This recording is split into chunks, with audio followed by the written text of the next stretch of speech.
Me da mucho gusto en esta ocasión presentarles al doctor Germán Álvarez Mendiola. Como todos ustedes saben, él es el jefe del Departamento de Investigaciones Educativas, quien nos va a hablar hoy pues de un tema fascinante que es hacia dónde va la educación superior en México, tendencias y desafío. Es un tema crucial para todos los alumnos, pues no solo de estos dos departamentos, sino de todos los alumnos, digamos, de educación superior en el país. Sería muy bueno que supieran cuáles son algunas ideas en este sentido. El doctor Álvarez Mendiola es sociólogo por la Universidad Nacional Autónoma de México, estudió su maestría y su doctorado en el CINVESTAB, es miembro del Sistema Nacional de Investigadores, trabaja además, o es además coordinador de la Biblioteca de Educación Superior de la NUYES, es consultor editorial o está en el consejo editorial de varias revistas con diferentes características, pero todas enfocadas a educación, y ha trabajado en políticas de educación superior pública y privada, que es un tema pues naturalmente muy interesante, porque como saben ha habido un cambio muy grande en estos años recientes en el viraje de la educación superior, justamente de ser clásicamente pública cuando nosotros estudiamos a cada vez tener más inversión privada, naturalmente en sectores y con características muy particulares. Entonces me da mucho gusto presentarte, es además un excelente amigo, trabajamos muy a gusto juntos y me da mucho gusto que estés aquí. Gracias, Germán. Muy bien. Bueno, pues gracias, Alonso, por tus amables palabras y por supuesto gracias a todos ustedes por la asistencia, por el interés que muestran al estar aquí en estos temas. Veo colegas de farmacología, colegas del DIE, veo también estudiantes de Farma y del DIE también, y probablemente personas que no son de la comunidad directamente, y bueno, a todos ustedes pues muchas gracias por su presencia. Este tema salió en las conversaciones con Alonso cuando estábamos pensando en abrir este ciclo de seminarios, que esta, por cierto, es la tercera sesión. Poco a poco me imagino que iremos ganando capacidad para convocar y para difundirlo, ¿no? Y es parte de los propósitos que hay por el hecho mismo de ser Unidad Cuapa, tratar de conocernos, de integrar nuestros conocimientos y bueno, ir a partir de ese diálogo buscando caminos de trabajo conjunto. Entonces, este es el tercero y Alonso me lo sugirió un poco también. Me decía, ¿por dónde estará la educación superior? ¿Para dónde irá? Probablemente a los alumnos eso les interese. Y bueno, es un tema que me impuso algunos desafíos importantes, porque la prospectiva no es mi especialidad y la respeto mucho, porque es un campo de conocimientos inter y transdisciplinario que se toma muy en serio el análisis de los datos de la realidad actual y sus antecedentes históricos, cercanos y lejanos, para poder imaginar escenarios en el futuro que sirvan para tomar decisiones, que sirvan para que tanto tomadores de decisiones de política pública como cualquier individuo que tiene que tomar decisiones en distintas esferas de su vida, en este caso alrededor de la educación, sepa más o menos cómo orientar sus acciones, qué cambios se requiere, de qué manera enfocarlos. Entonces, como es imposible que me haya especializado en prospectiva en unas cuantas semanas que me tomó preparar esto, acudí, como es lo lógico y lo normal, a lo que los especialistas en el tema hacen.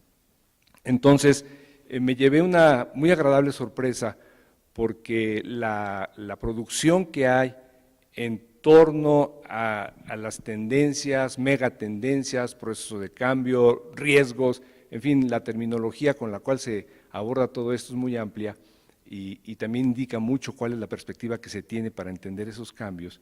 Me llevé la agradable sorpresa de que la producción es muy amplia y la mayor parte de ella de muy buena factura, de muy buena calidad.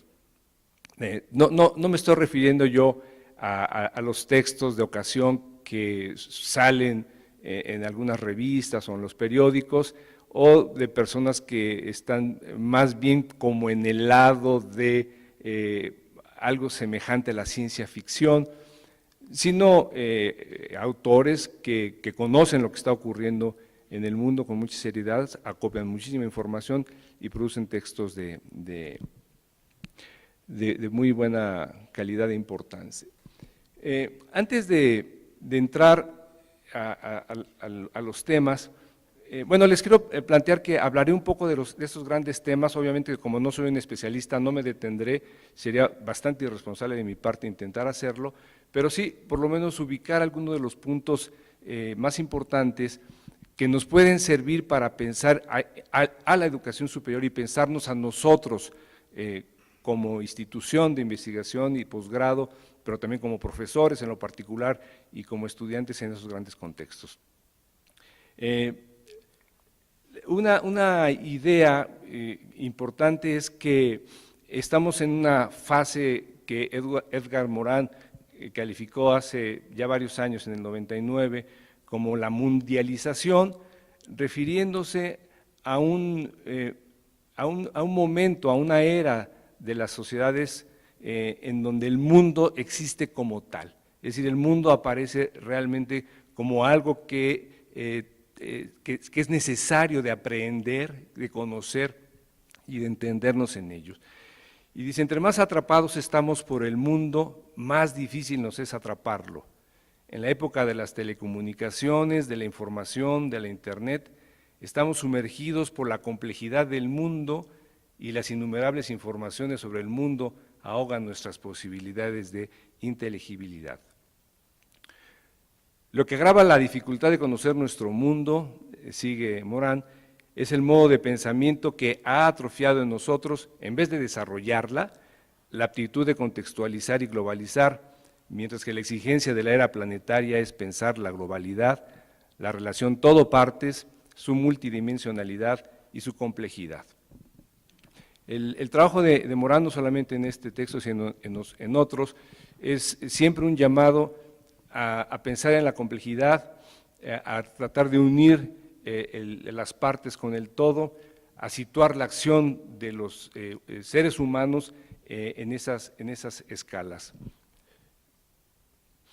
Hay otros autores importantes que han influido mucho en la concepción de lo que es la nueva era por la cual actual estamos. Uno de ellos muy famoso, Alvin Toffler, que escribió La tercera ola en 1980, o se publicó en 80, que fue muy influyente, que él dijo que estábamos ya en una ola, la tercera, que era la ola de los servicios, que era la era del conocimiento, en donde la ciencia y tecnología estaba constantemente a la venta, articulaba la economía y las interacciones, que era distinta a las olas anteriores, una ola muy larga, de 10.000 años, la ola agrícola, y una ola industrial un poco más corta, que él sitúa a fines del XVIII y a mediados del siglo XX.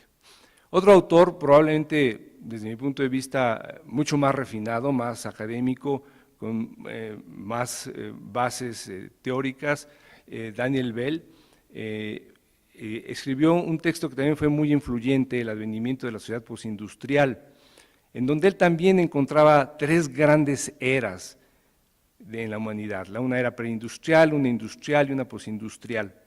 Y la era postindustrial era que la ciencia producía tecnología.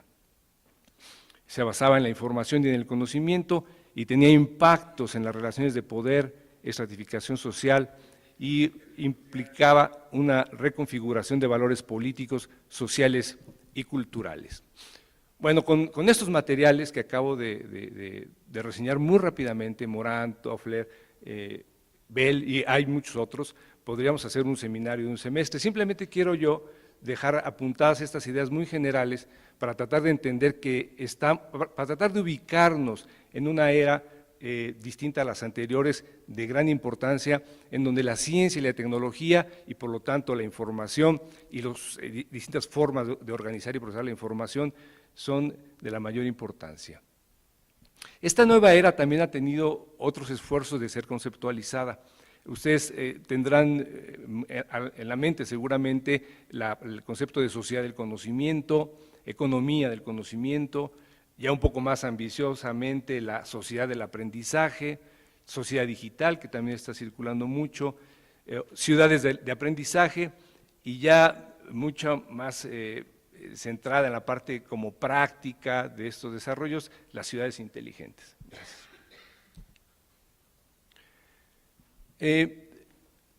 Este, como cualquier otro concepto, es un concepto muy polémico, porque obviamente el conocimiento no se produce ni se distribuye de la misma manera en los diferentes países y dentro de los países. Entonces, hablar de sociedades del conocimiento en abstracto puede llevarnos a no considerar esas diferencias en la forma de producir y distribuir los conocimientos que normalmente están asociadas también a la capacidad de compra o a los sectores sociales y los niveles de ingreso que hay en cada uno de los países. Y eso también tiene muchas implicaciones. Sin embargo, la noción que tiene la UNESCO, con todo lo polémico que pueda ser, me parece a mí que es un poco más adecuada, porque en lugar de hablar de una sociedad del conocimiento, habla de sociedades del conocimiento, que incluye no solamente el conocimiento académico, el que se produce de manera ordenada, científica, a través de metodologías y de cuerpos teóricos, en fin, como es la ciencia, sino también incluye los conocimientos que ocurren en la sociedad por otras vías, las lenguas, las culturas, tradiciones, las formas de hacer las cosas, y eso también forma parte del conocimiento. Entonces, es una noción de conocimiento más amplia, que incluye estas otras posibilidades, y no la encierra a una sola sociedad, sino a varias sociedades. Y estas sociedades del conocimiento tendrían que estar además basadas en 4 pilares: la libertad de expresión, el acceso universal a la información y al conocimiento, el respeto a la diversidad cultural y lingüística y la educación de calidad para todos. A través de estos pilares de las sociedades del conocimiento se integrarían y empoderarían las comunidades locales, incrementando el acceso, la preservación y el intercambio de la información y el conocimiento. Bueno, hay otras ideas también. Me voy a detener un poco más en estas porque son un poco más actuales, están más en la moda del debate y creo que van a tener y ya están teniendo de hecho, una influencia muy directa en nosotros, particularmente en las instituciones de educación superior, que es la idea de que estamos ante una tercera revolución industrial, dicen unos, o una cuarta revolución industrial. Se refieren en general más o menos a lo mismo, que es la intensificación del uso de la información en aplicaciones de muy diverso tipo para la vida productiva, para la vida social, para la vida cultural, incluso para las interacciones de tipo personal.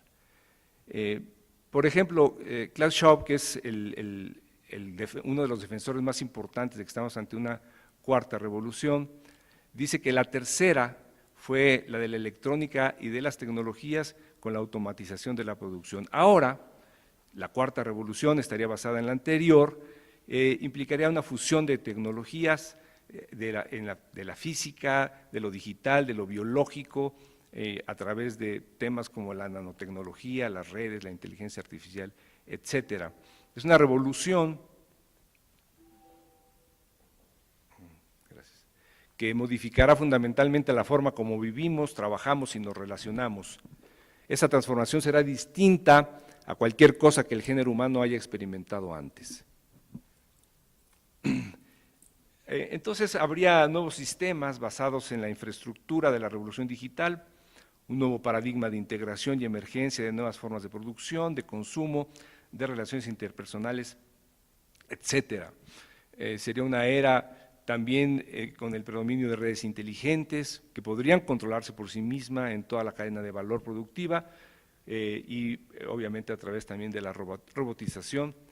Sería muy veloz, tendría grandes alcances y fuertes impactos.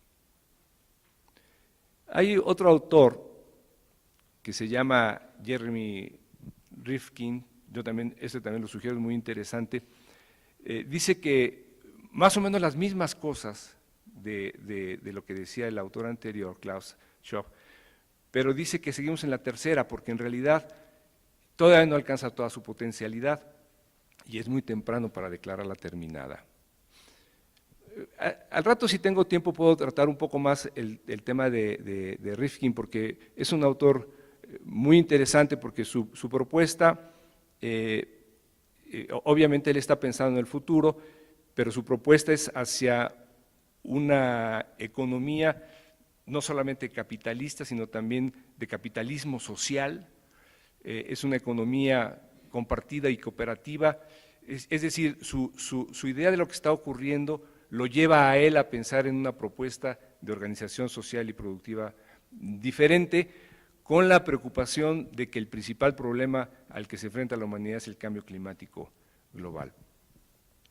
Bueno, antes de seguir en eso decía, una pregunta que quiero yo lanzar rápidamente para tenerla presente cada vez que estamos hablando de todo esto, es ¿cómo está América Latina preparada para todo esto?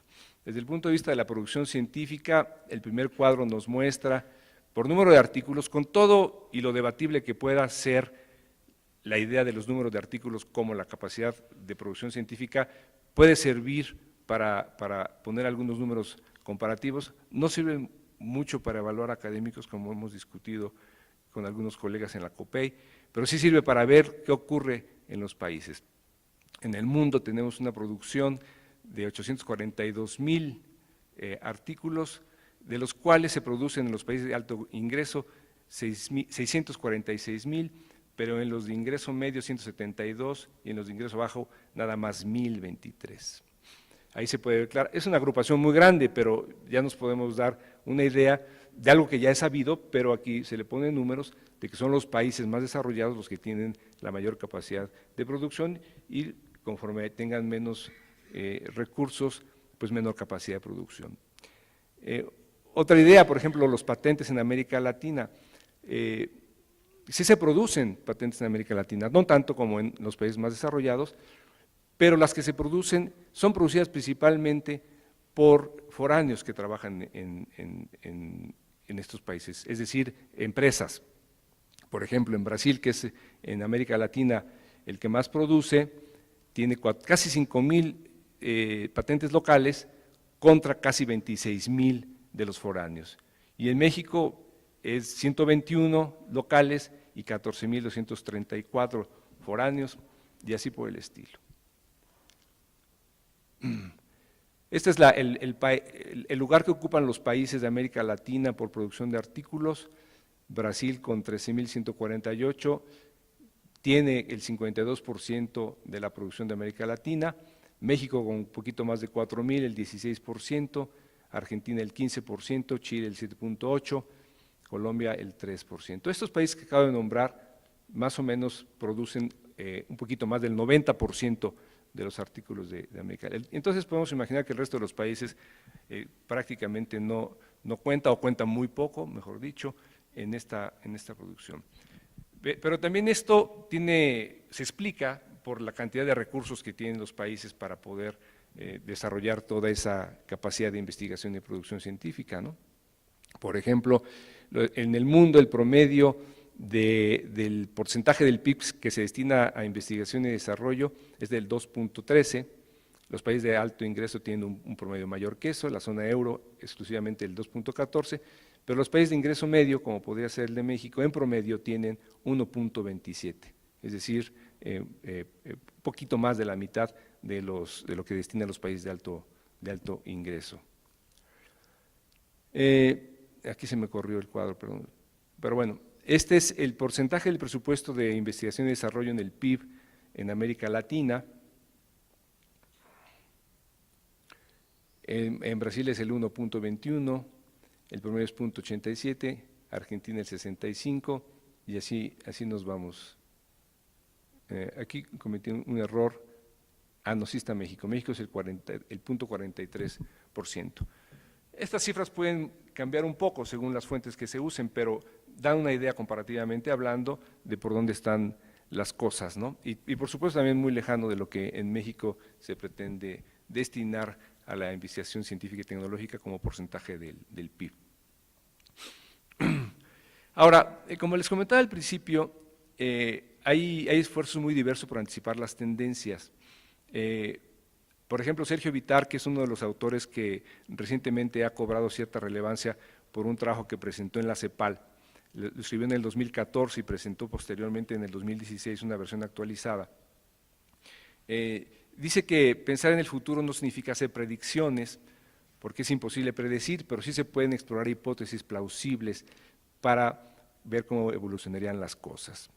Y él reivindica la importancia de la anticipación, de la prospectiva, poniendo como ejemplo grandes cambios que antes no se previeron, o no se previeron como podrían haber, como ocurrieron, por ejemplo, la masificación del Internet, la importancia que ha llegado a tener China, la crisis financiera, sobre todo la del 2008, el cambio climático y otros asuntos, ¿no? El diálogo interamericano del Banco Interamericano de Desarrollo tiene algunos esfuerzos muy importantes.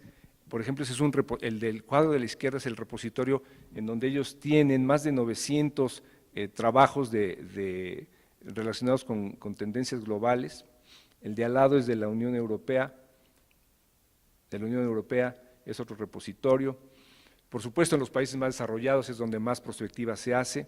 En Estados Unidos hay menciono algunos, en Europa están otros.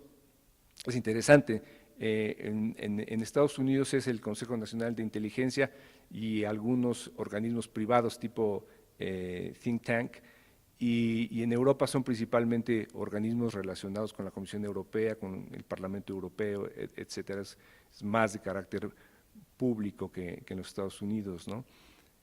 Y mundiales de carácter global. Señalo ahí el del Foro Económico Mundial del 2017, pero también la OSD tiene, el Banco Mundial tiene, de este tipo de documentos de carácter general. Y en América Latina la CEPAL, con el trabajo que presentó Vitar, que ya lo comenté, las tendencias mundiales y el futuro de América Latina. Bueno, uno de los temas centrales que se manejan cuando se habla de las grandes tendencias es el tema de lo tecnológico, ¿no? Y creo que hace mucho sentido por muy diversas razones. Antes de entrar a todo esto, yo quería ponerles estas ideas para tenerlas también presentes como puntos de partida en esta discusión. Un autor dice que no hay un solo instante en la vida de las personas que no sea modelado, contaminado o controlado por algún dispositivo. Otro, Castells, conocido también por ustedes seguramente, dice que hemos cambiado para siempre la forma en que nos comunicamos, nos informamos, trabajamos, nos relacionamos, amamos o protestamos. Otro autor, muy joven, Jordi Giovanni, dice que vivimos un estado de on-life permanente. No es que estemos pasando del off al online, sino que ya vivimos en un on-life permanente porque vivimos hiperconectados. Otro autor canadiense, Marshall McLuhan, mucho más anterior que todos estos, dijo que toda tecnología tiende a crear un nuevo mundo circundante para el hombre. Otro autor, Floridi, por ejemplo, dice que la tecnología no es neutra, es una fuerza ambiental, antropológica, social, interpretativa, que afecta a la concepción sobre nosotros mismos, a las interacciones con los demás, a cómo interpretamos la realidad y a las interacciones con esa realidad. Otra autora dice que los objetos tecnológicos están fuertemente entremezclados con la sociedad, influyen y dan forma a nuestras acciones en la misma medida en que nuestras acciones dan forma a los objetos tecnológicos. Quise poner estas ideas porque estamos ya tan acostumbrados en nuestra práctica diaria, en casa, en trabajo, en cualquier parte, a la interacción con los objetos tecnológicos, que a veces no pensamos en todas las implicaciones que tiene en términos de los cambios sociales y económicos, pero también en términos de los cambios personales que el uso de las tecnologías trae consigo. Dentro de todo este gran tema de las tecnologías, el tema de las tecnologías disruptivas está adquiriendo mucha importancia. No es un término nuevo, pero está ganando importancia porque se trata de aquellos productos que tienen la característica de generar rupturas frente a los productos dominantes y que además crean nuevos mercados y crean redes de valor. que son diferentes a las tecnologías anteriores, a las sostenibles se llaman, porque el avance de estas es incremental, en cambio sus avances son abruptos y generalmente rupturistas. Bueno, ha ganado tanto interés, por ejemplo, que en el Silicon Valley hay una universidad de la singularidad. No es una universidad en el sentido estricto del término, así le llaman, pero ahí dan lugar a cursos para que personas que se quieran entrenar en distintos temas relacionados con esto puedan hacerlo, y han proliferado sitios de internet que también están muy interesados en desarrollar la discusión y la promoción de productos alrededor de tecnologías disruptivas, ¿no? Esta tecnología implicaría la ubicuidad de la red estaría ya en todas partes, es el llamado Ambient Connectivity con la llegada del 5G, ignoro si ya está operando comercialmente, pero sería mucho más veloz que el 4G, que ahora ya cualquier dispositivo pequeño lo tiene. Implicaría un Internet de las cosas, que es una conexión entre una terminal y un servicio, pero tenemos acceso a terminales en nuestros dispositivos electrónicos. Y más desarrollada todavía la web de las cosas, que es una conexión a una serie de microprocesadores que interactúan entre sí con autonomía de energía entre ellos o cada uno. Sería también la inteligencia artificial, que tiene avances muy acelerados. Ahí puse yo una colección de tecnologías. Por supuesto, yo creo que más del 50% de ellas apenas si las conozco, y yo creo que ni el 1% de ellas podría yo decir alguna palabra científica o técnica adecuada para poderlas describir, pero son cosas con las que vamos a estar interactuando, si es que no lo estamos haciendo ya, los temas de la Big Data, del blockchain, que son bases de datos distribuidas, la computación cuántica, las redes neuronales, la robótica, la biorrobótica, la inteligencia artificial, ya mencionada varias veces, la impresión tridimensional con nanomateriales y además con materiales reciclables, nanotecnologías que tienen muchísimas aplicaciones en el ámbito de la salud, ustedes lo sabrán mucho mejor que yo, me refiero a los colegas de farmacobiología, por su trabajo que tienen directamente relacionado con temas de salud. Nanotecnologías también para eficientar celdas solares y baterías, sensores, vehículos no tripulados, que bueno, después del choque que hubo con el vehículo Google, no sabemos muy bien qué va a pasar o cómo se va a regular. No, pero de hecho ya existen, están en las carreteras en Estados Unidos y en Alemania. En Alemania el otro día me enteré, por ejemplo, que la fábrica de Mercedes-Benz, la Daimler, está poniendo en operación miles de enormes trailers llenos de sensores de muy diverso tipo para captar información de todo, del estado de las carreteras, del tráfico, del tiempo, de apartamentos y de bodegas que se están rentando, en fin, de muchísimas cosas, del estado de los cultivos por donde pasan, y los conductores no son realmente choferes, sino son personas encargadas de estar procesando esos datos o transmitiéndolos a la nube. Es interesante eso porque los trabajos también van a empezar a cambiar con tanta automatización, ¿no? Y en el caso de esta empresa, que se parece al de otras empresas, por cierto, por ejemplo, los de la industria eléctrica en Alemania, Alemania ha avanzado mucho. Las empresas van a ir cambiando de ser productoras de objetos o distribuidoras de servicios, por ejemplo, con la electricidad, para convertirse en las gestoras de la información de una enorme red. En Alemania, por ejemplo, la electricidad se está produciendo ya en las granjas particulares y se mete al tendido eléctrico, se vende al tendido eléctrico, y ahora las empresas tradicionales de distribución de energía eléctrica en Alemania creo que apenas tienen ya el 7% del mercado. Pero en cambio, algunas de ellas han logrado reconfigurarse hacia ser las gestoras de las bases de datos. Cuánta energía entró, cómo se vende, a dónde falta, y eso hace muy interesante porque ¿qué van a poner ellos? Bueno, pues van a poner el servicio de la gestoría, pero ya no van a producir, la producción está en otra parte. Bueno, esos son ejemplos de las implicaciones que tiene el Internet y la web de las cosas con esta interconectividad tan amplia que hay.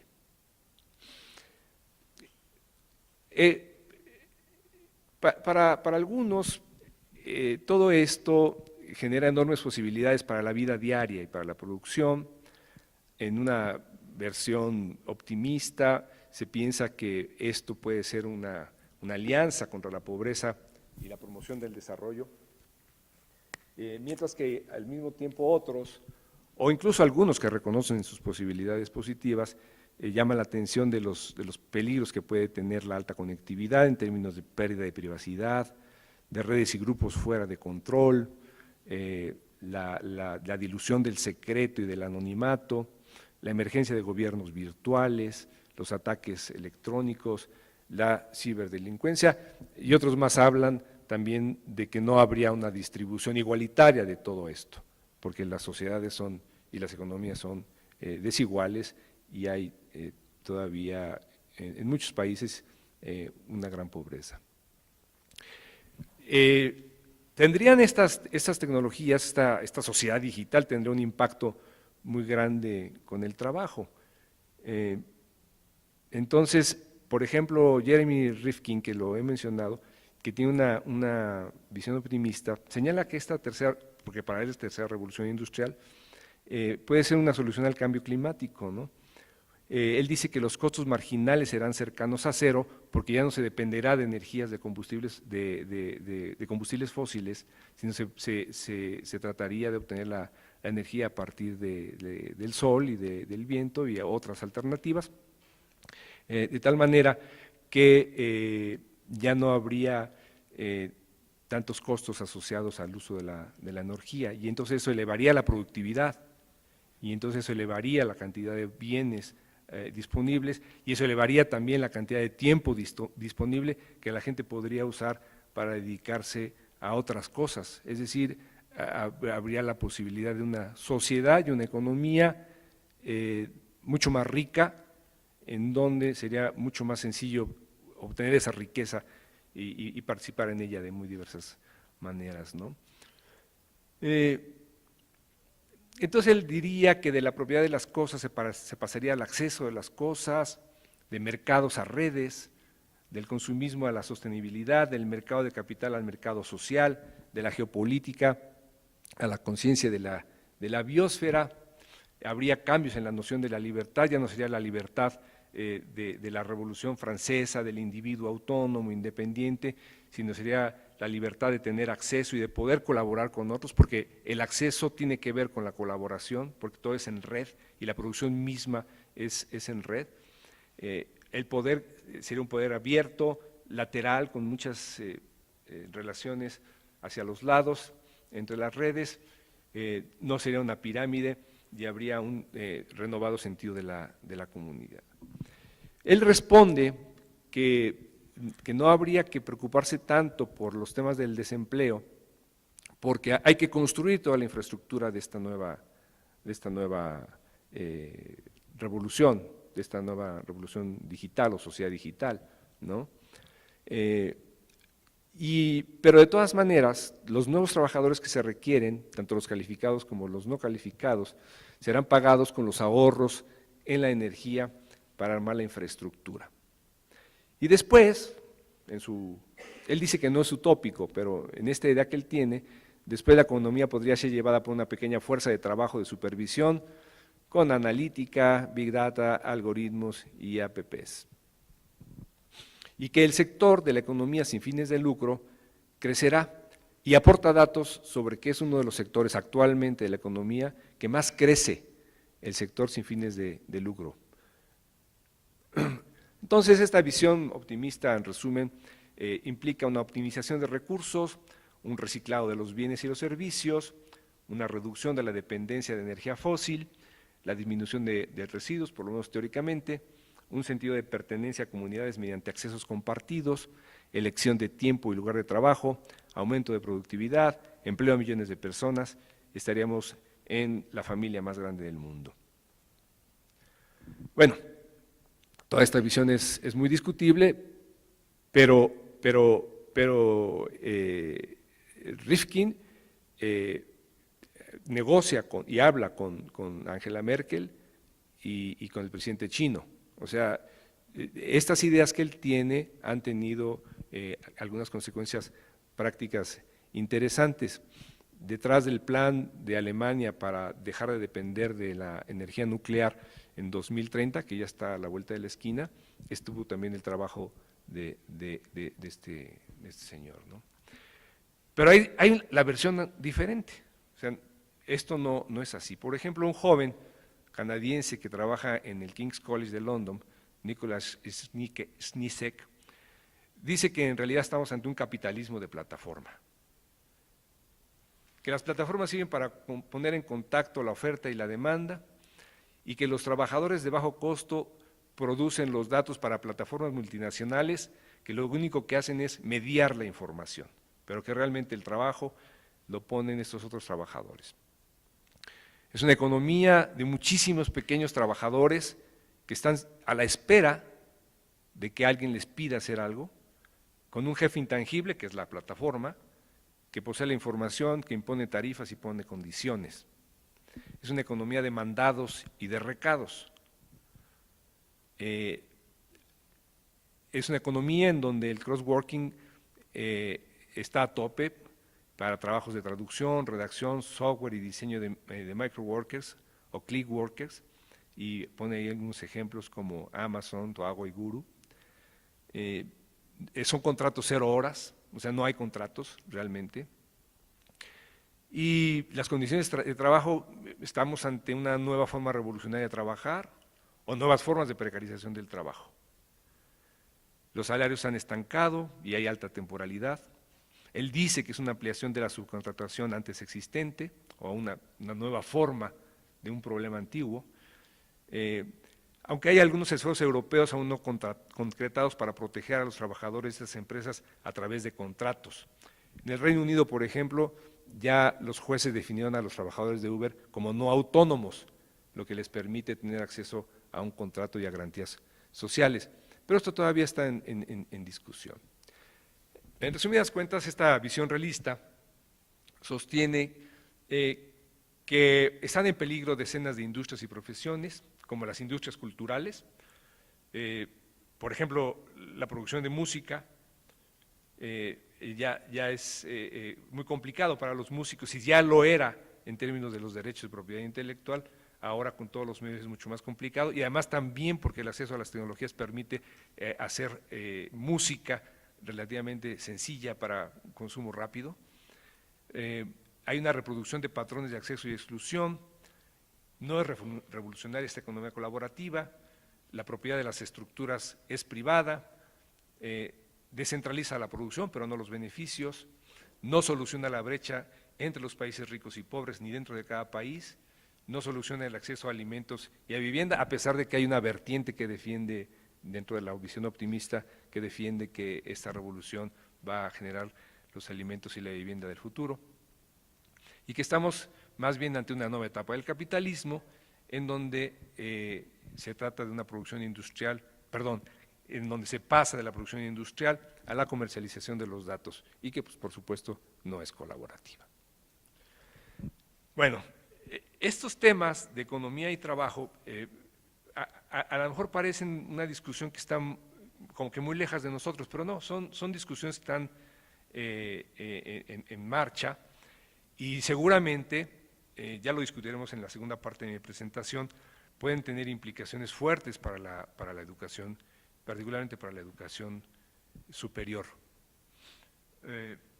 Hay una iniciativa que está comenzando a armarse del Foro Consultivo Científico y Tecnológico, con el apoyo de la UAM en Rectoría General, con apoyo también de la UDUAL, y también del CINVESTAP, para discutir los temas de sociedad digital, justamente con el tema de las implicaciones para la educación superior de la sociedad digital.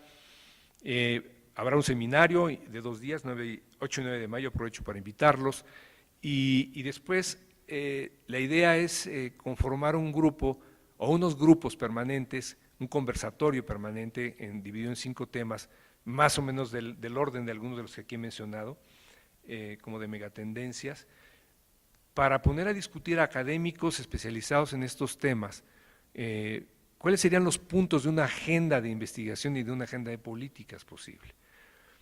Y una vez hecho esto, invitar a tomadores de decisiones claves para tratar de discutir con ellos estos puntos y hacer el esfuerzo por influir en alguna medida desde la academia, la discusión y las decisiones de estos aspectos importantes. Ese es un caso, pero ha habido otros eventos alrededor de sociedad digital y todo eso. Quiere decir que es un tema que está cada vez más presente y conviene tenerlos. Otro tema que creo que, no solamente porque estemos en época de elecciones, sino porque es algo que ocurre constantemente, todo el tiempo, es esta posverdad, ¿no?, que el diccionario de Oxford lo definió como la palabra del año en 2016, referida a esta forma rápida y aumentada del rumor, para decirlo rápido, que se puede distribuir a través de las redes, pero también referida a la forma fácil como se consume el rumor, como se acepta el rumor como algo verdadero, aunque no lo sea, a fuerza de ser repetido, a fuerza en algunos casos ser presentado, digamos, de una manera parecida a algo profesional, y a fuerza de repetir machaconamente una idea preconcebida, esa verdad que no lo es puede llegar a hacerlo, ¿no? Y esto tiene muchas implicaciones para la vida de todos nosotros y para la vida académica también, porque se refiere a la validez de las fuentes de las cuales uno obtiene la información. Y por supuesto que también tiene desprendimientos educativos desde la familia, pasando por el preescolar, la educación básica, la media superior y la superior, porque es común, todavía es común, en licenciatura escuchar estudiantes que dicen, lo tomé de internet, ¿no?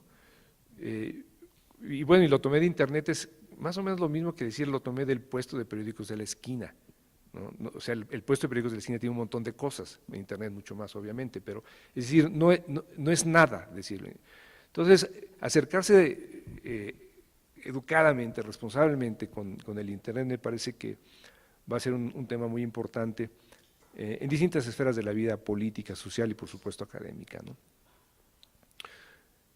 Tenemos otros problemas grandes también, la mala calidad de la democracia, la corrupción en América Latina, en México ni se diga, y la pérdida de confianza. El Latinobarómetro, que año con año saca sus encuestas de satisfacción con la democracia, nos va mostrando datos cada vez peores. Por ejemplo, en 2010 había un 61% de respaldo a la democracia, pero en 2017 un 53%. En México solamente el 18% de los encuestados se declaró satisfecho con la democracia, en Brasil menos, el 13%. En la desconfianza con el gobierno, México el 85% le tiene desconfianza y en Brasil el 92%. Esto es muy preocupante. Eso es muy preocupante porque no hay otra forma, es mi punto de vista, pero no solamente es mi punto de vista, yo creo que varios científicos políticos lo dirían junto conmigo, pero no hay otra forma de vida, de convivencia en la sociedad que no sea a través de la representación política que da la democracia. No hay de otra. Tiene muchas imperfecciones, sin duda, pero no hay de otra. Y si las sociedades no confían en su propia democracia, no creen en ella, entonces, ¿cuál es la alternativa que se ofrece? Es la desilusión, es la desesperanza, es la falta de interés, en el mejor de los casos, ¿no? Por otro lado, tenemos, por ejemplo, lo que acaba de ocurrir hace unos días con la Cumbre de las Américas, que el tema principal fue el tema de la corrupción. Los jefes de Estado, a la que no fue, por cierto, Trump, ¿no? Pero los jefes de Estado estuvieron discutiendo eso. Y podemos leer estos 12 puntos en sentido inverso. Lo que aquí dicen es porque están pasando cosas graves, ¿no? Fortalecer las instituciones democráticas, pues porque no están fortalecidas. Para combatir la corrupción, porque hay mucha corrupción. Fortalecer la autonomía e independencia judicial, pues porque no hay autonomía e independencia judicial. Lo acabamos de ver con el Tribunal Electoral del Poder Judicial en México, ¿no? Que le dieron a una persona que cometió lo que probablemente podía se configurar como un delito, le dieron un lugar en la boleta electoral, al Bronco, ¿no? Pero Zavala por lo menos llegó al mínimo sin hacer trampa, las otras sí hizo trampa, ¿no? Pero el peor fue el Bronco. Claro, no, tiene razón, esa cuenta de Zavala también ya va a ir a la FEPADE, entonces vamos a ver qué pasa. Pero bueno, esos son nuestros tribunales, eso pasa en México, pero pasa en otros países también. Desarrollar una cultura de la transparencia, participación ciudadana y prevención de la corrupción. Bueno, es que no hay transparencia y no hay participación ciudadana. Campañas de concientización pública y participación ciudadana. Bueno, es que no hay conciencia de la gravedad del problema. En fin, podríamos leerlo en esa clave, esta declaración, y también podríamos leerlo en el sentido de que esto es una declaración importante, es una declaración de jefes de Estado, aunque también alguien podría decir, bueno, es que eso lo dicen porque no les queda de otra, y esto es atole con el dedo. Bueno, me voy a brincar esta porque si no me voy a tomar mucho tiempo. ¿Qué implicaciones tienen estos y otros temas que no pude tratar por falta de tiempo, pero qué desafíos tienen para la educación? Esto es algo que se ha dicho mucho, pero las habilidades para comprender, aplicar, analizar, evaluar y crear son muy importantes. Son, digamos, probablemente, tal vez la doctora Ferreiro pueda ayudarme más en esto, pero son capacidades, digamos, innatas de todos los individuos que necesitan ser desarrolladas en las instituciones escolares, pero que solo poco o de manera formalmente están incorporadas.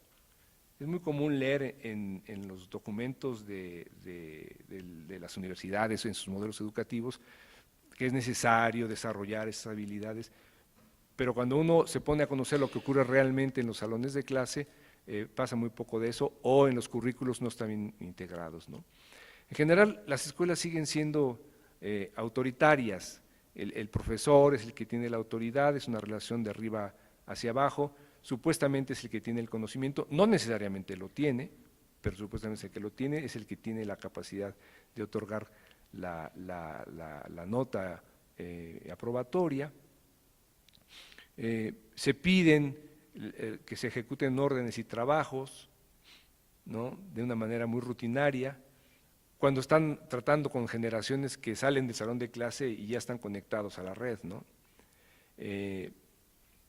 Es muy común también, eso lo escucho, yo tengo hijos, 2 hijos adolescentes y un hijo ya adulto joven, pero es muy común escuchar a ellos, pero también lo escucho en sus amigos, también lo escucho con amigos míos que tienen hijos de la misma edad, y también lo escucho en algunos trabajos que lo han reportado, de que la cultura, una de las culturas que predomina dentro de las escuelas es la cultura de la entrega. Entrega el trabajo y con eso pasas, ¿sí? Como si por arte de magia el hecho de elaborar un trabajo implicara necesariamente un proceso reflexivo de apreciación de conocimiento. Puede serlo, no digo que no, pero no hay manera de saberlo si eso no se analiza, no se valora. A mí me ha tocado aquí en nuestra maestría estudiantes que me dicen, ¿por qué no me pusiste 10 si te entregué todo? Bueno, es que está bien que haya entregado, porque si no, no habría manera de calificar nada, pero eso es lo mínimo. Entonces, realmente lo que se califica es lo que está escrito, el esfuerzo que implicó, el conocimiento que adquirió, los avances que se pueden verificar en relación con trabajos anteriores. En fin, uno pone sus criterios, pero se tiene que ver el trabajo, ¿no? En fin, parece que eso no existe mucho en general, y no hablo solamente de México, estas cosas las he leído también en otros países. El memorismo sigue teniendo un lugar importante, las disciplinas tradicionales ya no gozan de buena salud porque las fronteras se van rompiendo, pero las disciplinas tienden a cerrarse. Bueno, pues porque tienen sus paradigmas, pero también porque tienen sus revistas, sus congresos, sus jefes, sus prestigios. Entonces es difícil desprenderse de todo eso. El conocimiento no circula desprendido de las personas, de los grupos, de los intereses que son sus vehículos o son sus sujetos. Bueno, entonces se dice que es necesario reunir estudiantes en equipos, el conocimiento como experiencia compartida, que es necesario aplicar lo aprendido, eficientar el currículo y centrarlo en los aprendizajes, que sería importante en la educación superior incluir programas de educación general, por supuesto el tema de la flexibilidad, se menciona mucho, aunque es muy complicada, siempre lo hemos visto que es fácil decirlo, pero no tan fácil aplicarlo. La importancia de la vinculación con los ciclos previos, hay un desdén muy fuerte por parte de los niveles superiores hacia los inferiores. Hace algunos años tuve la oportunidad de participar yo en unos cursos en la Facultad de Filosofía y Letras, y cuando nos dábamos cuenta de los distintos problemas formativos con los que llegaban los muchachos y propusimos hacer acciones para tratar de ir remediando esos problemas, la respuesta fue: ese no es nuestro problema, ese es problema de la preparatoria, y si llegan, pues así llegaron, le tienen que echar ganas, y bueno, pues fue esta universidad la que los admitió, ¿no? Nosotros somos sus maestros y los problemas ahí están. El hecho de ignorarlos no significa que no existan. Bueno, entonces creo que la idea de que los niveles subsecuentes presten atención a los niveles presentes es importante. Desarrollar estructuras y prácticas que generen lazos de colaboración importantes, ¿no? Ya se está haciendo en algunos países ese tipo de experiencias. Otro tema es el de la lateralidad curricular. Por más que se hable de modelos o de modelos flexibles, el modelo curricular sigue siendo… ¿Lleva una hora? Bueno. Ok, el modelo curricular sigue siendo como un túnel en donde empiezas y terminas. Ahora ya hay algunas cosas intermedias o laterales, ¿no? Por ejemplo, después de 2 años puedes optar por obtener un título, el técnico superior universitario, y después continuarte para concluir la licenciatura. Pero en general hay muy poco diálogo, muy poca interacción hacia los lados. Si un estudiante de filosofía quiere tomar un curso de física, por alguna razón, no es fácil que lo tome. Tendría que ir como oyente, pero no le contaría, digamos, como parte de su cargo. Bueno, déjenme nada más mostrarles en los últimos 10 minutos que me propone Alonso, un poquito cómo está la educación superior mexicana, ¿no? Porque de eso habría que hablar también. La educación superior ha ido creciendo, esta curva expresa la matrícula de licenciatura universitaria tecnológica y normal, las barras azules son las del sector público y las barras rojas las del sector privado. Esto es, rápidamente lo comento, interesante. ¿Cuál es el foquito? Ya lo vi. Esto es interesante porque en estos años esta parte creció mucho, fue cuando se dio toda la impresión de que la educación superior privada estaba creciendo mucho. Bueno, y no era una impresión, estaba creciendo mucho, pero ya a partir de finales de la década pasada se ha ido estabilizando su crecimiento y se ha mantenido más o menos en la misma proporción en el mismo porcentaje que tenía. Estas son tasas anuales. Bueno, este es cómo se comporta porcentualmente el sector público y el privado. El privado aquí subió como porcentaje de la matrícula total, bajó un poco el público por lo mismo, pero el público ha ido ganando hasta quedarse estable. Estos ya son proyecciones, así piensa la Estadística General del Gobierno que van a presentarse las cosas, y esto se debió a una política explícita del sexenio pasado, especialmente de Rodolfo Tuirán, que él logró convencer al gobierno de la importancia de no dejar que el sector privado siguiera creciendo tanto como venía creciendo antes, sino que el sector público pudiera también desarrollarse y mantener una relación en torno al 70 y el 30%, ¿no? Bueno,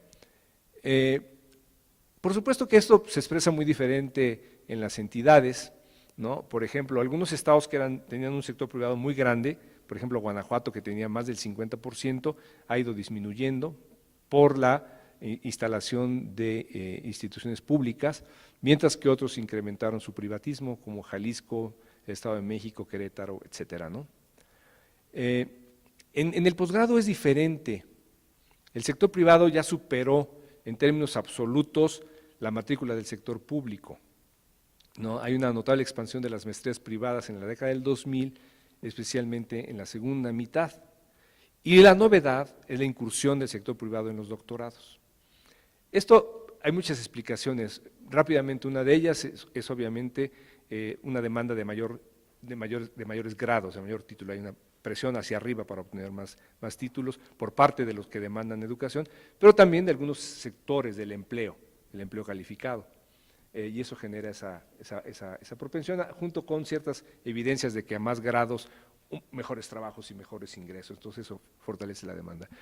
Pero también por otro lado se debe a que por parte del gobierno no ha habido una política para el posgrado, salvo la del CONACYT. De tal manera que todo el posgrado de carácter profesional ha corrido a cargo del mercado. Entonces, todas las personas, todos los estudiantes que están interesados en hacer un posgrado, pero no someterse a los rigores de los profesores de farmacobiología o del DIE, porque somos de competencia internacional del SNI, sino ir a cualquier otro, entonces se van precisamente a los posgrados privados, que son los que han estado creciendo mucho, ¿no? Bueno, otra idea importante que quiero que tengan ustedes presentes es que a pesar de todos los problemas que tiene nuestro sistema de educación superior, es un sistema muy complejo por diversas razones. Por ejemplo, aquí por tipo de instituciones hay universidades federales, estatales de apoyo solidario, tecnológicas, universidades tecnológicas, universidades politécnicas, universidades interculturales, institutos tecnológicos y centros federales, institutos tecnológicos estatales, otras de muy diverso tipo, pequeñitas, normales públicas, centros de investigación CONACYT, y las privadas, que es muy difícil categorizarlas, porque no hay, como en el sector público, una categorización administrativa que permita incluirlas, ¿no? Son muy diferentes también, ¿no?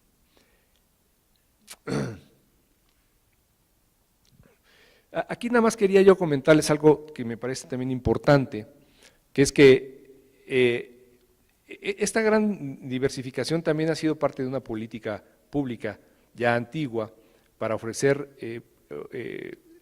estudios que no sean solamente de carácter más convencional, como las que podrían tener las universidades federales y las estatales, ¿no? Y recientemente se ha agudizado la creación de este tipo de instituciones. Por ejemplo, universidades tecnológicas, de tener 62 en el 2005, pasamos a 112 en el 2015, de tener 18 politécnicas a tener 60, y lo mismo en el sector tecnológico, que en federales pasamos de 106 a 128, de 104 a 134. Bueno, aquí un poco la idea era fortalecer opciones tecnológicas en contra de las opciones tradicionales, las más convencionales, ¿no? Derecho, administración, contaduría, psicología, en fin, que son carreras que jalan mucho. Aquí lo que habría que ver es realmente qué tan técnicas son estas ofertas, porque aquí incluyen muchas carreras del área administrativa, pero con el nombre de ingeniería no sé qué administración.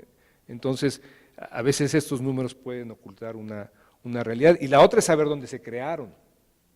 Si se crearon en lugares en donde haya ciertos criterios de pertinencia. Tengo por lo menos 3 testimonios, no tengo una investigación al respecto, 3 testimonios de 3 instituciones distintas que fueron creados en medio de la nada, ofreciendo carreras que implicaban tener un alto contenido de matemáticas en una región en donde se habían obtenido los peores resultados en PISA, en la prueba esta que impulsa la OCDE. Entonces, claro, son muy pocos elementos los que yo tengo para hablar de esto, pero algo no está claro, algo no está funcionando bien. Y lo mismo la forma en cómo se distribuyeron esos lugares, porque según uno de esos testimonios, fue resultado de una negociación política directa en los estados. Entonces, nuestro sistema educativo muchas veces no está gobernado por una racionalidad de tipo académica o técnica para tomar decisiones, sino está gobernado también por decisiones de tipo político, porque el caudillo del Estado o el cacique del Estado quería quedar bien con el cacique local y ahí se le puso la universidad. Claro, el problema después es quién la va a dirigir, quién va a ser el director o el rector, qué profesores, y genera una serie de complicaciones muy grandes. Otra cosa, se ha hablado mucho de la importancia de desarrollar ciencias e ingenierías, pero las evidencias que tengo, aquí ya no tuve tiempo de completar a un dato más actual, pero no es muy diferente. Vean ustedes cómo las ingenierías y las tecnologías han tenido más o menos el mismo porcentaje de concentración de matrícula. Las ciencias naturales y exactas, muy bajo. Ciencias sociales y administrativas, más o menos lo que siempre han tenido, quizás un pequeño bajoncito. Educación, un aumento. Entonces, son temas que si estamos enfrentando una sociedad del conocimiento, una economía del conocimiento, una sociedad digital, una tercera o una cuarta revolución industrial, bueno, esto nos apoya para enfrentar esos posibles desafíos. No lo sé, pero no lo creo. Bueno, luego también tenemos nuevos tipos de estudiantes, trabajadores, adultos, subculturas urbanas que también entran algo que nos podría hablar muy bien Eduardo Valls y sus alumnos, minorías étnicas y de preferencia sexual distintas, capacidades distintas, nuevas rutas en los trayectos escolares, son intermitentes, hay pausas, ya no podemos hablar del desertor tan fácilmente, ¿no? Porque puede ser una persona que tuvo que dejar un rato la escuela para contraer matrimonio, fundar a su familia, tener una casa, trabajar y luego regresar a la escuela. En fin, hay muchos. La imagen, perdón, ideal, que es la imagen administrativa del estudiante que llega un primer año y se sale en un cuarto año de la licenciatura, es una fantasía del burócrata que lleva el cárdex escolar. O sea, no existe ese estudiante. Pero curiosamente las instituciones son muy poco aptas para reconocer a esos estudiantes y trabajar, por tanto, en función de esas características. Hay algunas experiencias, échenle un ojo a lo que están haciendo los colegas de la Universidad de Veracruzana, que han hecho estudios muy precisos sobre las características de sus estudiantes y cómo ir adaptando administración escolar, currículo, prácticas, etcétera, a esas características, y con muchos apoyos para que los estudiantes puedan ir monitoreando el curso de sus desempeños, etcétera, y con información que llega a los maestros. Entonces los maestros saben que esos alumnos en dónde dieron mal en algunas partes del examen, en fin, información que puede irles sirviendo. Pero muy pocas universidades, yo no conozco otra más que esa, que se preocupe por conocer a sus estudiantes y trabajar de acuerdo con sus características, ¿no? Tenemos una cobertura bajísima, estamos en el 35.8%, la meta del gobierno fue llegar al 40% en el 2018, no creo que lleguemos, aunque tal vez nos acerquemos un poco, pero es una de las más bajas de América Latina. El promedio de América Latina es 42.8 y nosotros estamos 7 puntos abajo, ¿no? Además, la representación de los distintos sectores por niveles de ingreso es muy desigual. Si ven ustedes estas gráficas de acá, muestran, esta es la proporción de estos jóvenes, digamos, de pocos recursos en el total de esa población de 18 a 22 años, son un montón de chavos y sin embargo su representación en la universidad es muy baja. Ocurre exactamente lo contrario con los sectores ricos, ¿no? Su representación es pequeña en el conjunto de chavos de 18 a 20 años, pero su representación dentro de las universidades es muy alta. Es decir, hay ahí problemas de desigualdad en el acceso. Esta es otra forma de verlo, ¿no? Por ejemplo, el 94.3% de los jóvenes más ricos del país tiene un lugar en la educación superior, en cambio solamente el 6.4% de los más pobres. Es otra forma de ver esta distribución tan desigual, ¿no? Y bueno, entre los estados, pues ni se diga, las desigualdades se reproducen fractalmente. Bueno, Tenemos problemas de calidad. México presume tener un sistema de aseguramiento de la calidad desarrollado, porque tenemos es barroco. No sé si alguna vez hayan visto un diagrama, la cantidad de programas, de instituciones, de agentes encargados, es una cosa absolutamente complicada de ver. Creo que no lo puse, pero bueno, a lo que voy es que tenemos un sistema aparentemente robusto de evaluación y no tenemos evidencias claras de que todo esto, que ya lleva construyéndose más o menos unos 30 años, de que realmente haya tenido el impacto que supusimos se iba a tener o que corresponda al nivel del esfuerzo y del gasto que ha implicado. Por ejemplo, aquí en el CINVESTAB tenemos un sistema de evaluación de académicos y es difícil atribuirle a ese sistema de evaluación la calidad de nuestros académicos. Creo que es al revés. O sea, la calidad de nuestros académicos existe por el tipo de trabajo que aquí se realiza, por el tipo de colegas, el tipo de exigencia, etcétera, pero no por el sistema de evaluación.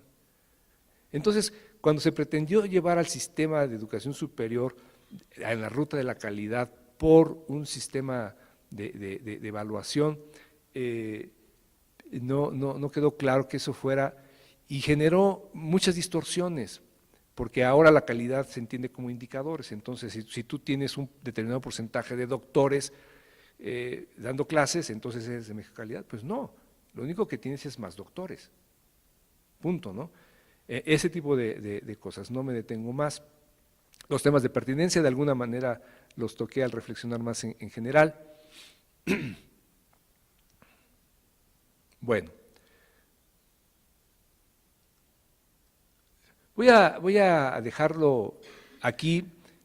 Tenía más material y pido una disculpa no haberlo podido sintetizar más, pero bueno, son muchos, es un tema muy grandote con muchos subtemas, pero quería regresar un poquito a Morán para volver a sus enseñanzas, ¿no? Él habla que hay que comprender las cegueras del conocimiento, que el conocimiento debe ser pertinente, hay que reformar el pensamiento para reorganizar el conocimiento.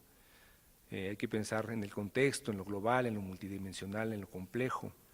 Hay que enseñar la condición humana, nuestra situación y nuestra relación con el planeta, sus ciclos y seres vivos.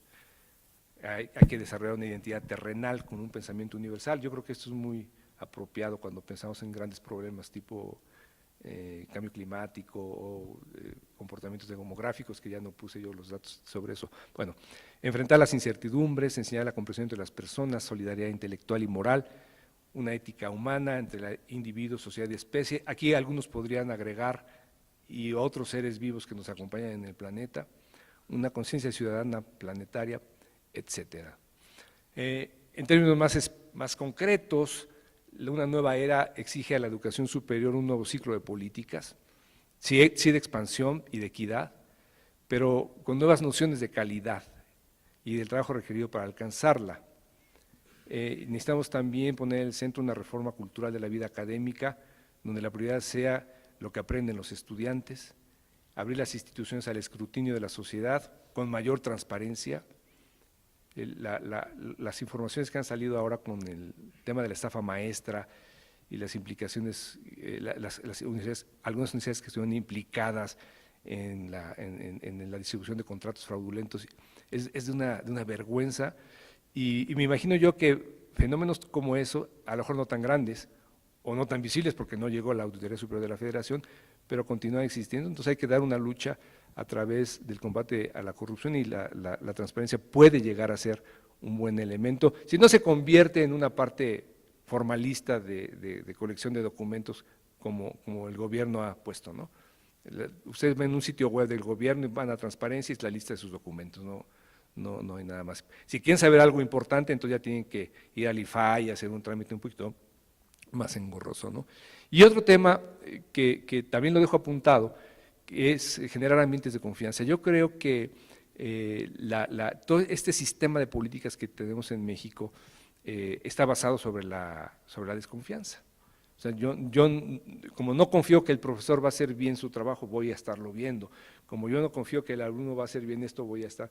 Como yo no confío que la universidad va.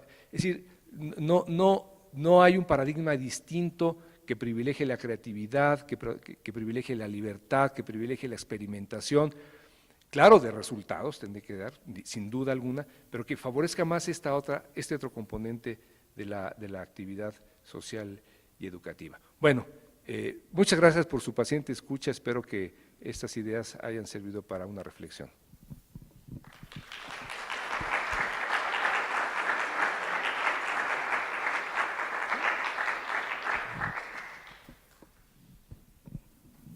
No está abierto a preguntas o comentarios por parte de todos. Sí, doctor Villalón. ¿Qué implica abrir las instituciones al escrutinio de la sociedad?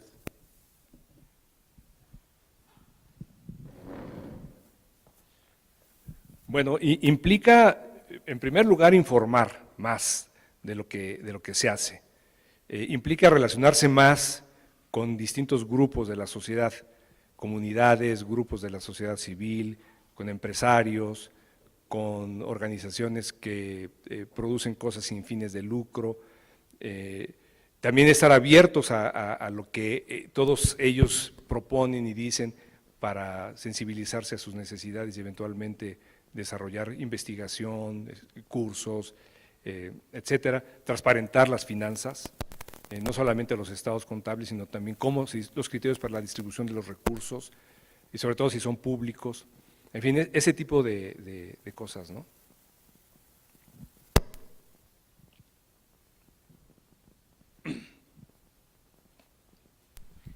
Gracias, Germán. Muy interesante todo lo que nos presentaste, realmente me gustó muchísimo. Pero yo veo algunos temas, ¿no? El primero, para mí muy importante, es el de la enorme brecha entre todo esto que planteaste como las tendencias del futuro y que ciertamente ya no son tendencias, en algunos grupos ya están.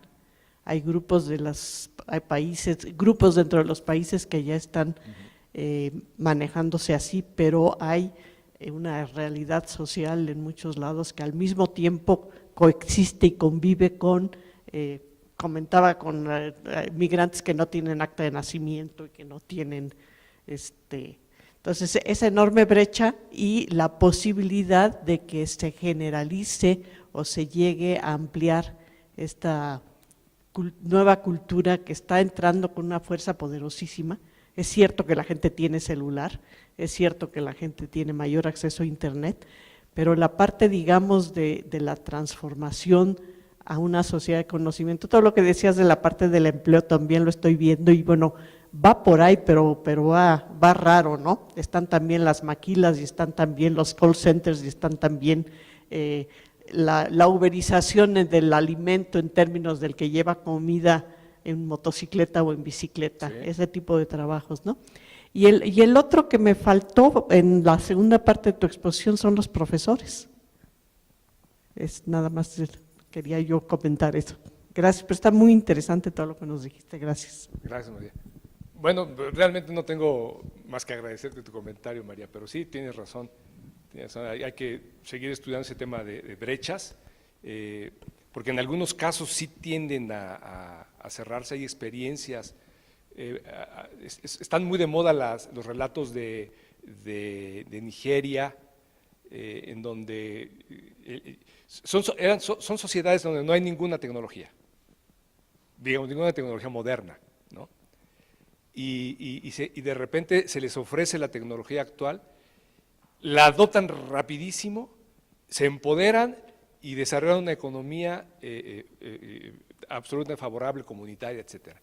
Claro, son experiencias pequeñas, ¿no? Entonces, yo digo que lo que habría que ver es de qué manera observar si esas brechas se van cerrando o por el contrario, se van ampliando o se conservan en otra escala, en una escala de mejor ingreso, pero igual grandes desigualdades, que creo que son los escenarios más probables, ¿no?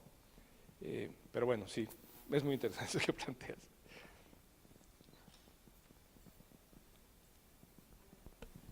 Gracias. Por acá, Germán. Pues muchos temas sobre los cuales reflexionar, gracias por ponerlos en el tintero. Esta parte de la tecnología y la tercera o cuarta revolución que estamos viviendo, pues ha entrado también a las universidades, obviamente, bueno, me refiero principalmente al uso de la tecnología para impartir cursos. Entonces, yo quiero preguntarte, ¿cómo pensar estos cursos que se volvieron masivos, de producción tipo McDonald's, cómo funcionan o qué debemos pensar respecto a la formación de estudiantes de educación superior? Porque quieren minimizar costos, a lo mejor tratan de cumplir la parte de abarcar a más personas, pero no sé si esté funcionando como una formadora, como a lo mejor muy ilusamente lo pienso, de educación superior. Bueno, pues creo que pusiste una pregunta como para unas 2 tesis de maestría y una de doctorado, ¿no? No, está bien, pero ahí hay un mundo en torno al uso de las plataformas digitales para la enseñanza enorme que se conoce muy poco, pero Cintia está trabajando eso, Verónica va para allá, en fin, y sí, es muy complicado porque en primer lugar no se sabe bien cómo operan las plataformas, ¿no? O sea, cuál es su práctica, los famosos diseños instruccionales, qué es lo que tiene que hacer el alumno. No se sabe qué relación tiene con los tutores, o se sabe muy poco, ¿no? No se sabe cómo están contratados esos tutores. Luego no se sabe cómo los alumnos interactúan entre ellos dentro de la plataforma y fuera de la plataforma. No se sabe el nivel de rutinización o de tradicionalización que tienen esas plataformas, porque pueden ser digitales, pero pueden ser absolutamente tradicionales. En fin, hay muchos temas ahí muy interesantes. Gracias por plantearlos. Aquí, muchas gracias por su plática. Bueno, yo considero que dadas los avances tecnológicos, también es necesario la reflexión y el pensamiento con respecto a las implicaciones éticas y sobre los nuevos conceptos que se generan. Entonces, ¿usted cree que también como desafío para la educación superior es necesario asegurar y garantizar, no sé, que las materias, por ejemplo, en humanidades, por muy anacrónicas o obsoletas que le parezcan al sistema capitalista, sigan estando como base fundamental en la educación básica y en la educación superior? Sí, sin duda. Sin duda. Ahora, el chiste es ver cómo, ¿no? O sea, no seguir amontonando, porque uno de los problemas que tienen nuestros currículos en México, si tú los comparas con los de Estados Unidos, con los de Canadá o con los de Europa, es que están abigarradísimos. Porque aquí cada reforma curricular que se hace, cada dueño de una parcela del currículum lo que quiere es meter más de lo suyo, sus novedades o lo que le parece importante, entonces se va ampliando. Entonces, desde un punto de vista de diseño curricular, si tú me dices eso, es que quiero humanidades, yo digo, espérate, vamos a ver qué, porque a lo mejor corremos el riesgo de, en aras de una idea interesante como es dar una formación de tipo humanística para temas éticos o de otro tipo, a lo mejor lo que estamos haciendo es regarla más, porque vamos a atiborrar de contenidos a los estudiantes, pero sí. Pero yo diría algo más, fíjate, yo diría que el tema de la ética pasa también por la práctica en las escuelas. Entonces, ¿qué ética se puede enseñar si el director es autoritario, si el director no escucha? ¿Qué ética podemos enseñar si hay maestros que menosprecian a sus alumnos? Es decir, ¿qué ética puede haber si las escuelas no hacen nada para generar ambientes de paz y de confianza y de resolución de conflictos? ¿Qué ética podemos esperar de una escuela que no hace nada para evitar la discriminación racial por orientación sexual o por lo que tú quieras, por origen étnico? Entonces, creo que también los temas éticos deben pasar mucho, más que por el currículum, que sí tienen que pasar, pero más que por ahí, tienen que pasar por la práctica. ¿Cómo traducimos todo eso en prácticas que vayan siendo cada vez más importantes, ¿no? Germán, buenas tardes. Me gustaría que ahondaras un poquito más en esa experiencia que tuviste en la Facultad de Filosofía y Letras y en lo que hay todavía como problema no resuelto en cuanto a la falta de literacidad académica y cómo afecta también en esta cuestión de la brecha, ¿no? Tenemos estudiantes de nivel superior que egresan, tienen el título, pero no tienen esa apropiación del conocimiento, muchas veces debido a esa falta de literacidades académicas. Híjole, ese es un tema muy importante. Tiene muchas relaciones también con la forma rápida con la que se fueron poblando nuestros sistemas educativos, ¿no? A mediados del siglo pasado, una porción pequeñísima, estoy tratando de recordar el porcentaje, pero era una porción pequeñísima de la población la que tenía acceso a las universidades, no más del 5% del grupo de edad respectivo, ¿no? Y en pocos años estamos llegando, hay países en América Latina incluso que tienen más del 50 o del 60% del grupo de edad, muy rápidamente. México se ha tardado, pero igual ha sido rápido el acceso, tenemos 37% de jóvenes en el grupo de edad entrando. Muchos de esos jóvenes, la inmensa mayoría de esos jóvenes son pioneros, o sea, son los primeros en sus familias de llegar a la educación superior. Y muchos de ellos provienen de familias en donde sus padres no tienen ni siquiera la primaria concluida. Te puedes imaginar las condiciones culturales que tienen en sus casas. ¿Cuántos libros tendrán? Muy pocos, si es que ninguno, ¿no? ¿Qué otro tipo de bienes culturales pueden tener? De música, por ejemplo, o no se diga de cine de calidad o otras cosas, ¿no? Muy poco. Y luego, aparte tú tienes que esos estudiantes, muchos de esos estudiantes provienen también de familias disfuncionales o de familias con severos problemas de violencia interna, etcétera. He leído estudios de profesores que dicen, es que yo no puedo educar a este niño, es un problema de educabilidad, que es un tema que ha estado también en la investigación educativa. No puedo educarlo porque tiene todo esto, entonces me conformo con que tenga un lugar en la escuela que lo abrigue, que le dé cierto cariño y para que pueda estar distinto a su casa. Claro, la discusión es que la escuela tiene que hacer algo con eso, ¿no?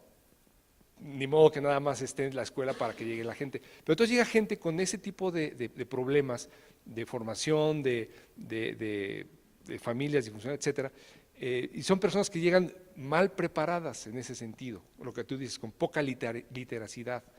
Y entonces el trabajo de las universidades es doble, porque por un lado tiene que enseñarles lo que corresponde al nivel, pero por otro lado tiene que buscar la manera de que ese conocimiento, que ellos puedan acceder a ese conocimiento. Y eso regreso a tu pregunta primero. ¿Sabes lo que hicimos? Pusimos a los chicos a leer la canasta de cuentos mexicanos, ¿cuál otra?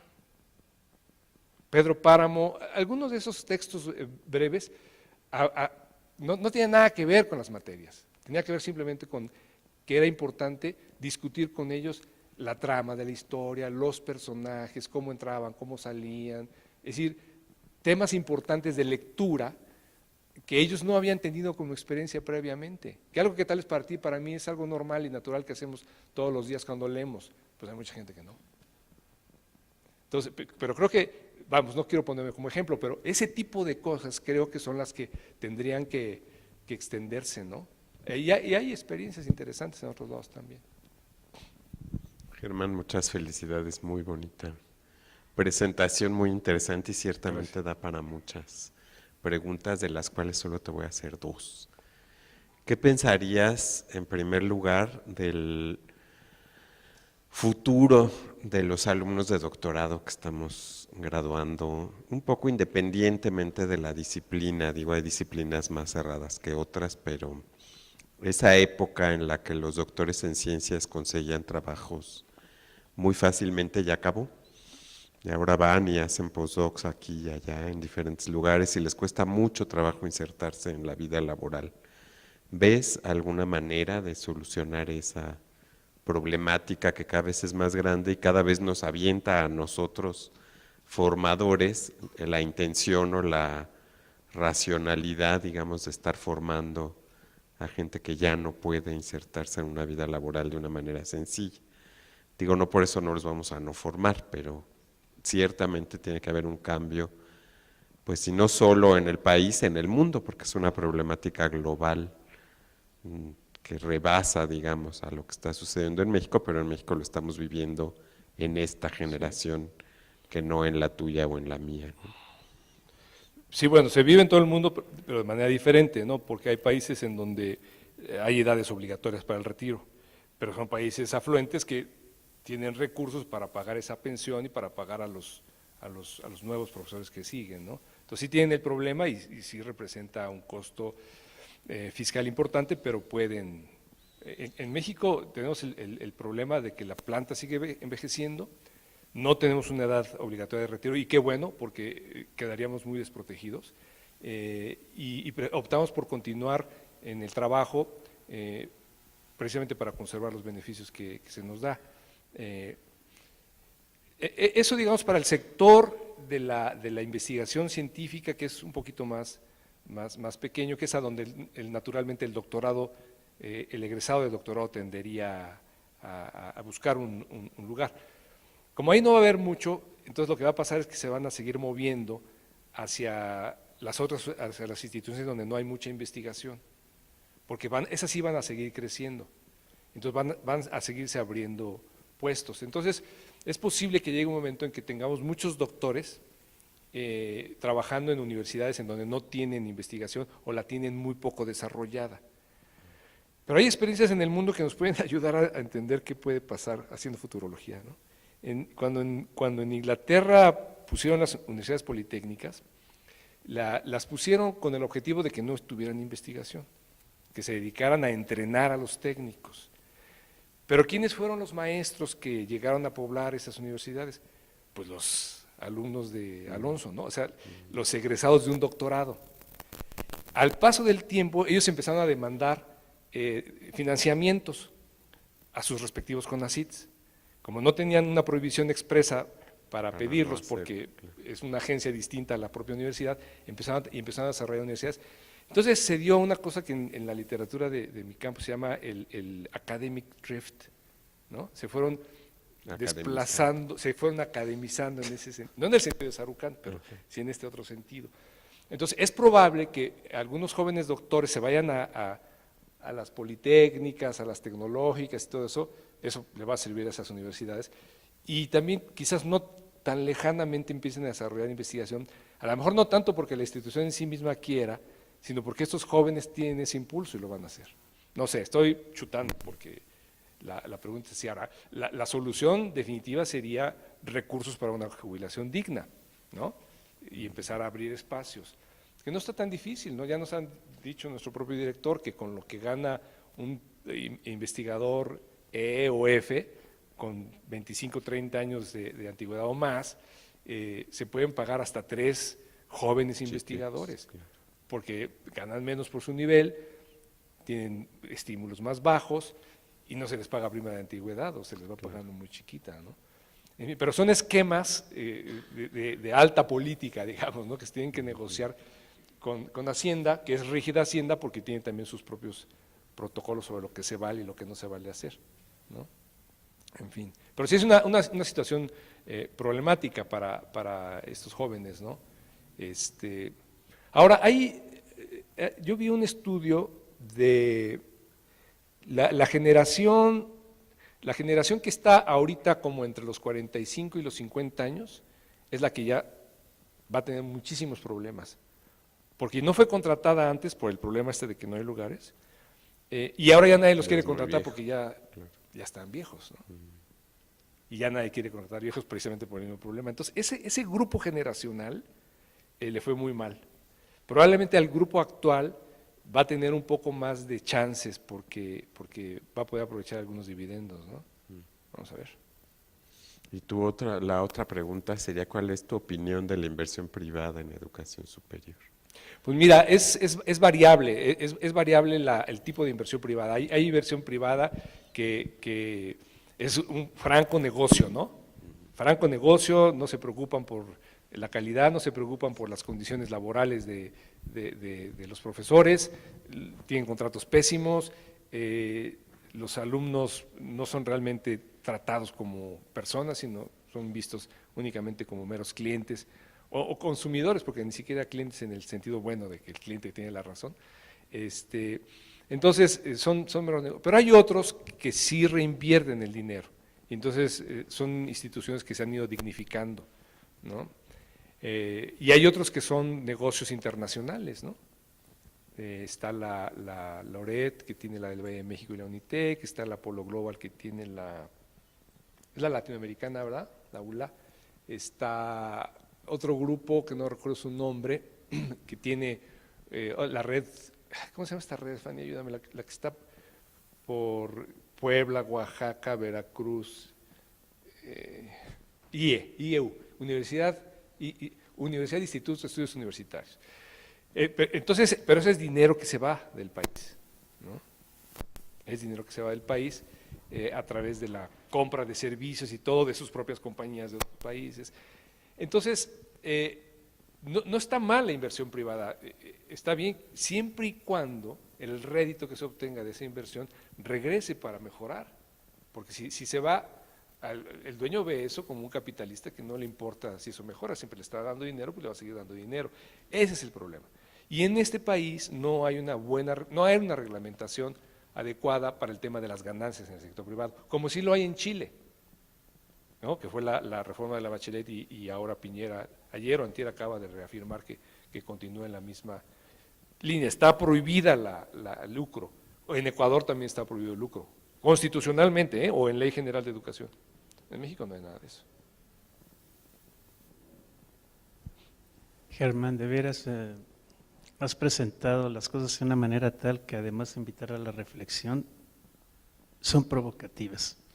En este sentido, también te quisiera hacer un comentario con respecto a los datos que mostraste de promedios de publicación por país, y creo que ahí no se consideró, por ejemplo, no se normalizaron con respecto al total de la población de cada país y también con respecto al nivel de educación de cada país.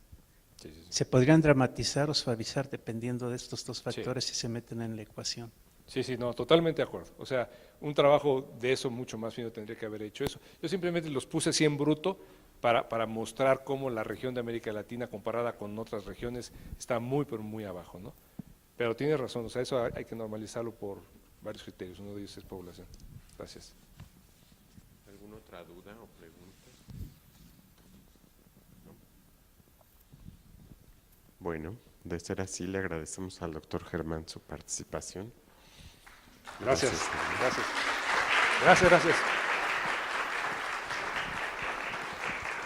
Y les recuerdo que el próximo seminario es el 30 de mayo, con un tema que para los jóvenes parece mítico, para nosotros ya no tanto, que se llama envejecimiento. Muchas gracias.